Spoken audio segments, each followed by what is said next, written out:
16व्या शतकात 4 वंशांनी जगावर राज्य केलं. फ्रेंच, डच, पोर्तुगीज आणि ब्रिटिश. त्यातल्या ब्रिटिशांनी आपल्यावर 150 वर्ष राज्य केलं आणि आपल्याला नुसतं राजकीय नाही तर आर्थिक गुलाम बनवलं. ते एकाच गोष्टीमुळे, ते म्हणजे त्यांनी समुद्रावर राज्य केलं, जहाजं बांधली, बंदरं बांधली आणि एका भागातून सत्ता दुसऱ्या भूभागात राबवण्या एवढी आर्थिक क्षमता त्यांनी कमावली.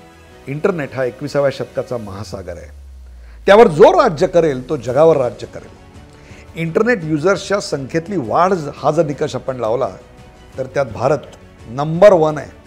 त्याची अनेक कारणं आहेत. सरकारी धोरण जसं आहे, इथली आर्थिक साक्षरता वाढते आहे हे जसं कारण आहे, डिजिटल लिटरसी वाढते आहे हे कारण आहे, पण त्याहीपेक्षा सर्वात महत्त्वाचं कारण म्हणजे सरकारचं धोरण अचूक आहे. इंटरनेट युजरची कॉस्ट बघा.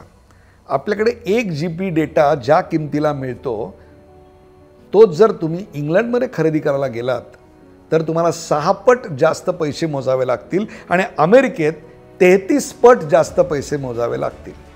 आज त्याच्यामुळे इथे ई गव्हर्नन्सचं रेव्होल्यूशन घडलं आणि दुसरं एज्युकेशनचं रेव्होल्यूशन घडलं.